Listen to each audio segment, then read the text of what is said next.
영국의 옥스포드 대학에서 그 아프리카의 그 가난한 나라에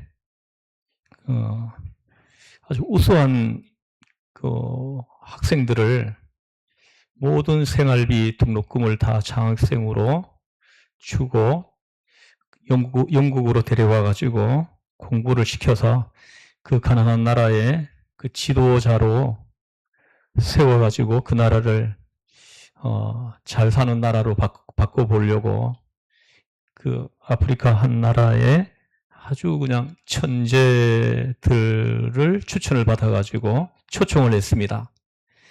근데 초청받은 학생이 안 오는 겁니다. 몇 개월이 지나도. 그래서 왜 안 오는지 그 이유를 확인해 봤더니 아버지가 돌아가시면 장례식을 치르고 가겠다. 이렇게 말을 합니다. 그래서 좀 학교가 기다려줬습니다. 뭐 한 달이면 다 되겠지 하고 기다려줬는데 한 달이 지나도 강간무소식인 겁니다. 그래서 알아봤더니 아버지가 살아 계십니다. 근데 나이가 40살이에요. 그 40살인 아버지가 돌아가시고 난 다음에 장례식을 치르고 오겠다는 거예요. 그게 그 나라의 그 지역의 풍습이라고 그렇게 말을 하더랍니다. 오늘 본문 말씀 22절을 한번 같이 읽어보겠습니다. 시작. 그들의 죽은 자들을 장사하게 하고 너는 따르라 하시니라. 아멘. 죽은 자들로 저희 죽은 자들을 장사하게 하고 너는 나를 따르라. 즉시 따르라고 하시는 겁니다. 이 말씀은 참으로 우리가 깊이 생각해야만 깨달을 수 있는 주님의 말씀입니다. 먼저 이 말씀 전후의 문맥을 살펴보겠습니다. 예수님께서 마태복음 5장에서 오늘 이 말씀을 주시기 전에 5장에서 7장까지 그 유명한 산상수훈의 그 말씀을 펴시었습니다. 그리고 8장에서는 베푸신 이적이 5가지나 기록되어 있습니다. 우리가 설교로 들었죠. 2절에서 4절까지는 어떤 환자를요? 나병 환자를 치료해 주시고 그 다음에 5절에서 13절까지는 백부장의 하인이 무슨 병에 걸렸습니까? 중풍병에 걸렸죠. 중풍병이 걸린 백부장의 하인의 그 병을 원격으로 고쳐주시죠. 그리고 14절에서 15절에는 베드로 장모 10병을 고치신 이적이 기록되어 있고 또 23절에서 27절에는 예수님이 풍랑을 잔잔케 하시는 이적이 기록되어 있습니다. 그리고 28절에서 34절은 거라사에 군대 귀신이 들어간 두 사람을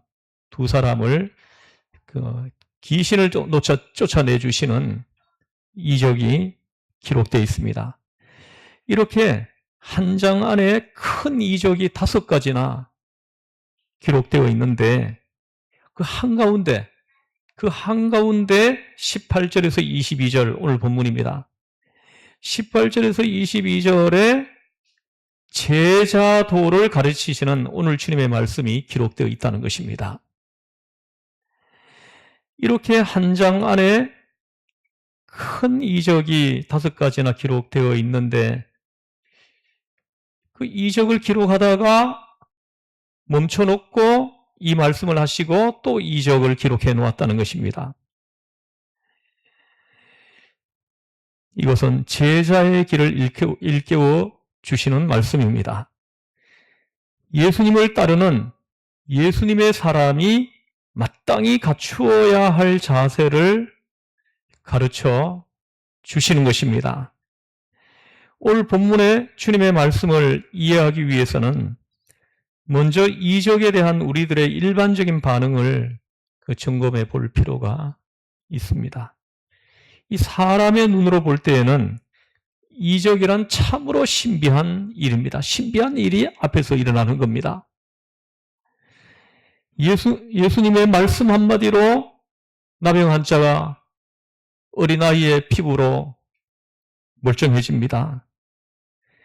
귀신 들린 사람에게 예수님의 말씀 한마디로 호련히 귀신이 나가버립니다. 또 죽었던 사람이 예수님의 말씀 한마디에 일어나서 걸어서 나옵니다. 거친 풍랑이 예수님의 말씀 한마디로 잔잔해집니다. 이런 놀라운 이적 앞에 우리가 서 있었다면 우리는 어떤 반응을 보였을까 하는 것입니다. 여러분은 어떤 반응을 보일 것 같습니까? 여러분 스스로 한번 생각해 보십시오. 오늘 본문은 그 놀라운 이적 앞에서 그 보인 사람들의 반응이 기록되어 있는 것입니다. 이 놀라운 이적 앞에 우리가 서 있다면 아마 첫 번째로는 깜짝 놀랐을 것입니다. 어떻게 이런 일이 일어날 수 있느냐? 도무지 그 상식이나 내가 알고 있는 지식으로나 어떤 것으로도 이해할 수 없는 일이 앞에 똥 나타난 겁니다. 놀라지 않을 수 없죠. 두 번째는 그 놀라운 속에서 길이 살려고 하는 반응을 보일 수 있습니다. 그 이적이 일어나는 그 속에, 영적 환경 속에 계속 머물러 있고 싶은 이런 이제 마음입니다. 이것은 제자들이 변화산에서도 그 눈부신 장면을 목격했을 때 그 충격 속에서 제자들이 보인 행동으로도 알 수가 있습니다. 베드로, 요한, 야고보가 변화산에서 예수님의 용모가 변화되었을 때 한 말이 무엇입니까? 주여, 우리가 여기 있는 것이 좋사오니 주께서 원하시면 내가 여기서 초막셋을 짓고, 하나는 예수님, 하나는 엘리야, 하나는 모세를 위해, 그래서 여기에서 계속 살고 싶습니다. 아예 여기서 눌러 사십시다 하지 않았습니까? 그 감격, 그 충격 속에 그대로 머물러 있고 싶은 것입니다. 제가 아주 이렇게 가까운 지인 목사님 중에 한 분의 집을 한번 초청을 해줘가지고 방문을 한 적이 있는데요. 지금 그분이 저 경상북도 김천에서 지금 목회 은퇴를 하고 지금 살고 계신데, 그분의 집을 방문했더니 거실 벽 딱 들어가는 정면에 그 감격, 그 충격, 이렇게 적어놨습니다. 그 첫사랑을 경험했을 때 그 감격, 그 충격을 잊어버리고 싶지 않아서 차필로 써가지고 액자에 넣어가지고 걸어놓은 것입니다. 세 번째는 이적을 베푸시는 놀라운 예수님의 제자가 되고 싶어하는 반응입니다. 야, 저분의 제자가 되고 싶다. 그래서 저분을 따르고 싶다. 위대한 예수님의 제자가 되어 종신토록 따라다니면서 함께 했으면 좋겠다. 늘상 그러한 감격 속에서 살아갔으면 좋겠다 하는 반응입니다. 이런 경우 사람은 본문에서 보는 것처럼 19절입니다. 어디로 가시든지 저는 쫓으리이다 하고 당장 따르겠다는 성미 급한 사람이 있는가 하면, 따르기는 따르는데 나로 먼저 가서 내 부친을 장사하게 허락하옵소서. 내 부친을 장사하고 따르겠다. 21절입니다. 두 가지 사람으로 반응이 나타난 것을 성경에는 기록해 놨습니다. 그런데 예수님은 당장에 따르겠다고 하는 서기관은 거절합니다. 근데 이 서기관이 따르겠다고 하는데 즉각 예수님은 거절하는 거예요. 왜입니까? 이 서기관이 하는 일이 뭡니까? 본래 율법을 가르치는 것입니다. 율법을 필사하고 율법을 가르치는 일이에요. 이 당시에 이 서기관들이 율법을 필사할 때 한 장을 필사해주면 한 달 일반인들의 월급을 받았습니다. 그래서 어마어마한 월급이에요. 그래서 이런 사람이 이제 서기관인데, 그리고 그때 당시에는 글을 읽고 쓰는 사람이 극히 드물었어요. 우리 교회에는 뭐 이렇게 글을 못 읽는 분이 지금 한 분도 없는 걸로 제가 아는데, 한 10여 년 전만 해도 우리 교회에도 글을 못 읽는 분이 있었어요. 지금도 글을 못 읽는 사람들이 한 10% 넘습니다, 우리나라에. 못 읽는 사람이 많아요. 이 글을 불과 한 6, 70년 전으로 돌아가기만 해도 글을 못 읽는 사람이 수두룩했습니다, 우리나라에도. 당시 2000년 전이니까 글을 못 읽는 사람들이 오히려 95% 넘습니다. 글을 읽는 사람은 5%도 안 돼요. 글을 읽고 쓸 수 있는 사람이 극히 드물었다는 거죠. 근데 이 사람이 필사를 한다는 것은 글을 읽고 쓴다는 거죠. 이것은 이 사람이 당대 지성인이라는 것이죠. 지성인이에요. 굉장히 학식이 깊은 사람이라는 거죠. 근데 이 사람이 예수님의 이적을 보는 순간에 자기 앞에서 나병 환자가 깨끗해지는 거예요. 자기 앞에서 베드로 장모의 열병이 딱 고쳐지는 겁니다. 그 이적을 보는 순간에 자신의 소속을 바꾸려고 합니다. 전문적인 유대주의자가 유대주의자의 본분을 포기하고 예수님의 제자가 되겠다고 지금 소리치고 있는 겁니다. 그때 예수님이 보인 이적이 얼마나 놀라운 일이었는지를 우리한테 깨닫게 해주고 있는 것입니다. 그 지성인이 자기 것을 다 포기하고 한 장 필사하면 한 달 월급이에요. 그걸 포기하고 예수님을 따르겠다고 지금 하는 겁니다. 충격적인 일이 아닐 수 없어요. 그런데 예수님은 딱 거절해버리는 겁니다. 요도 굴이 있고 공중의 새도 거처가 있으되 인자는 머리 둘 곳이 없다 하시더라. 이건 거절인 거예요. 그 이유가 무엇이겠어요? 이 사람이 스스로 며칠이나마 깊이 생각해 보았다거나 예수님의 제자로 따라가려면은 제자의 길이 어떤 길인지를 좀 며칠이라도 기도하면서 생각해 봤다거나 또 깊이 기도해 보았다거나 해가지고 결정을 한 것이 아니라 이적을 본 그 순간에 화끈해져가지고 덮어놓고 따르겠다고 나서는 이 서기관을 봐야 하는 것입니다. 여러분 보세요. 이 사람이 한 서기관이 예수께 나와 아뢰되 선생님이여 하고 부르죠, 그죠? 선생님이여 어디로 가시든지 저는 따르겠나이다 합니다. 뭐라고 호칭을 합니까? 예수님을 선생님이라고 호칭을 합니다.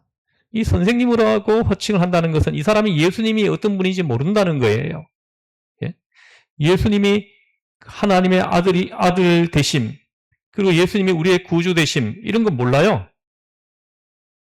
그런데 예수님이 보이시는 그 이적을 보고는 그냥 따르겠다고 하는 거예요. 그래서 예수님이 나를 따르는 길이 어떤 길인지 아느냐 하면서 인자는 머리 둘 곳이 없다. 때로는 노숙을 해야 되고, 때로는 먹을 것이 없어서 굶어야 되고, 때로는 아파도 병원에도 가지 못하고 알아야 되고, 눈물 없이 걸어갈 수 없는 길인데 너가 과연 걸어갈 수 있겠느냐? 이거입니다. 아마 며칠 가다가 바로 포기했을 거예요.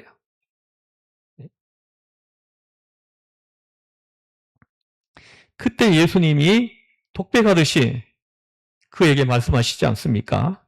20절입니다. 여우도 굴이 있고 공중에 새도 거처가 있으되 오직 인자는 머리 둘 곳이 없도다. 너는 내가 누구인지 알고나 따르겠다고 하는 것이냐? 이 말씀입니다. 나를 따르면 배가 고프다. 나를 따르면 노숙할 수도 있다. 나를 따르면 십자가를 져야 된다. 인자는 머리 둘 곳이 없다. 내가 너에게 평안을 줄 것으로 아느냐? 나는 이적을 가지고 밥 벌어먹는 사람인 줄 아느냐? 부귀 영화를 누릴 사람으로 보이냐? 아니다. 너는 잘못 생각했다. 나는 십자가를 향하여 가는 인자이니라. 십자가를 지기 위해 걸어가는 하나님의 아들이니라. 십자가를 지려고 걸어가는 하나님의 아들이라는 거예요. 그 길을 내가 따라올 수 있겠느냐? 아니라는 거예요.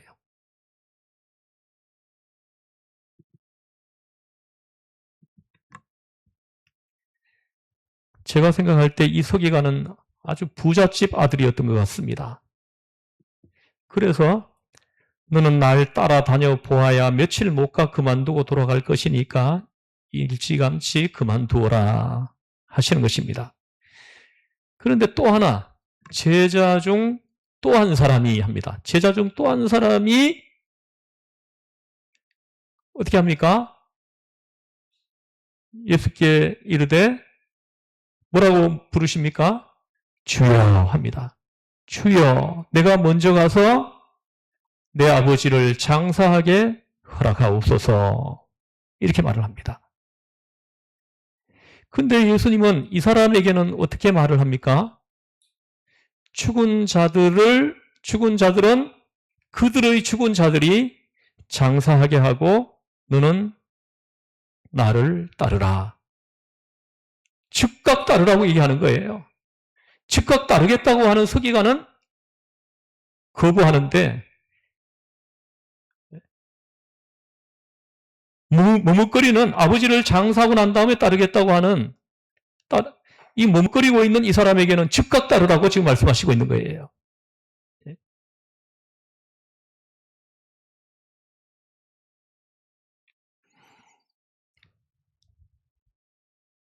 여러분, 예수님께서는 죽은 자들로 저희 죽은 자를 장사하게 하고 너는 나를 쫓으라.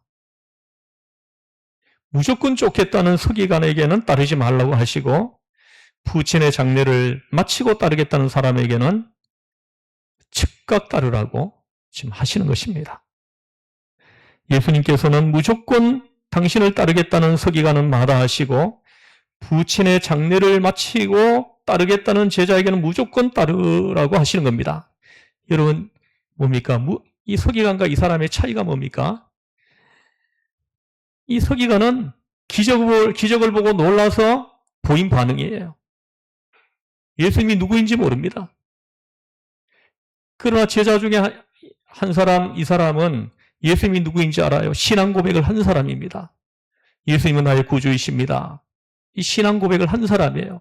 신앙 고백을 한 사람이 지금 머뭇거리고 있으니까 예수님은 그에게 즉각 따르라고 말씀하시는 겁니다. 누구에게는 따르라 하시고 누구에게는 따르지 말라 하시는 것입니까? 많이 생각하고 고민하고 많은 시련을 겪은 연후에 결심하고 따르겠다 했다면 예수님께서는 이 서기관에게도 허락하셨을 겁니다. 그런데 서기관은 아무 생각 없이 이적만 보고 즉흥적으로 예수님을 쫓겠다고 나섰던 것입니다. 그래서 서기관을 물리치신 것입니다. 예수님의 제자됨을 위해서는 다음과 같은 조건이 필요합니다. 먼저 깊이 생각해야 합니다. 깊이 기도해야 합니다. 우리가 기도하기에 앞서서 먼저 깊이 생각하는 걸 해야 돼요. 굳은 각오가 필요하다는 겁니다. 굳은 각오가. 결단이 필요합니다. 아울러 용기가 있어야 하고 예수님을 적극적으로 사랑하는 마음이 있어야 합니다. 진정 같이 죽고 나아가 대신 죽을 수 있는 마음이 필요합니다. 오늘 본문 말씀은 이 같은 결단을 촉구하고 있는 것입니다. 제가 여러분들에게 간증을 했지만 저는 초등학교 다닐 때 목사가 되는 꿈을 주셨습니다. 저를 부르신 거예요. 근데 초등학교 졸업하고 아버지는 돈이 없다고 중학교를 보내지 않았습니다. 그래서 24살까지 농사를 짓고 머뭇거리고 있는 나를 하나님께서는 그 고향을 강력한 방법으로 떠나보내신 거예요. 제가 계속 머뭇거리고 있었으면 하나님의 그 부르심에 응답이 없었을 겁니다. 그 24살에 25살 되는 해에 돈 5천원 딱 주머니에 들어있는 것 들고는 서울로 올라온 겁니다. 즉각적으로 움직이게 하신 거예요. 만약에 제가 그 부르심에 적극적인 반응을 하지 않았다면 저 서울에 올라와서 했던 그 고생들을 제가 감당해내지 못했을 거예요. 제가 노숙을 한 달 동안 했습니다.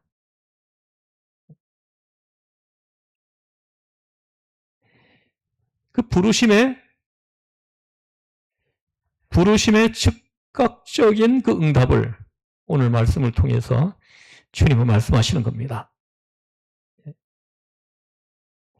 여러분, 하나님의 일을 할 때 머뭇거리지 마십시오. 하나님의 부르심이 내 안에 들려오면 즉각적으로 응답하는 믿음을 여러분 소유하시기를 주에서는 축복합니다.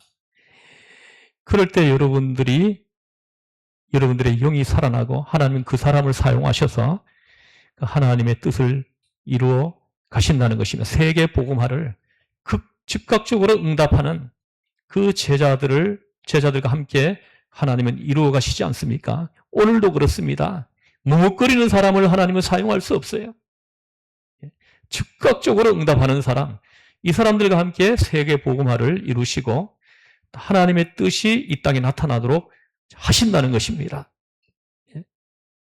성급하게 깊이 생각도 해보지 않고 큰 은혜 받고 즉각적으로 나서는 이것도 하나님은 물리치시고요. 이미 신앙 고백을 하고 예수님이 누구인지 잘 알아요. 그런 사람이 머뭇거리고 있으면 하나님께서 말씀하시는 겁니다. 그들의 죽은 자들이 장사하게 하고 너는 나를 따르라 하시는 것입니다. 너는 나를 쫓으라. 전적으로 주님의 일에 앞장설 수 있는 여러분 한 분 한 분이 되시기를 주에서 여러분으로 축원합니다. 축원합니다. 기도하시겠습니다.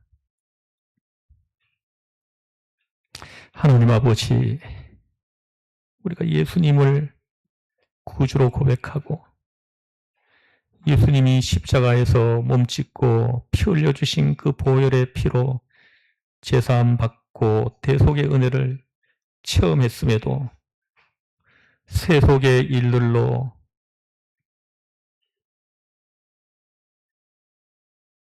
하나님의 일에 나서지 못하는 우리들을 하나님께서 긍휼히 여겨주시고 하나님의 일을 함에 있어 머뭇거리지 않게 하시고 적극적으로 응답하는 우리 교회 공동체 모든 지체들이 되게 하여 주시기를 원합니다.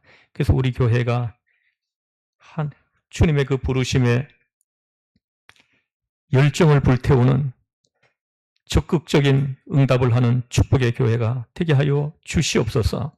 한 사람이라도 구원의 방주에 올려 태우기 위해 모든 걸 다 바치는 우리 축복의 교회가 되게 하여 주시옵소서. 우리를 죄에서 구원하신 예수님의 이름으로 기도드리옵나이다. 아멘.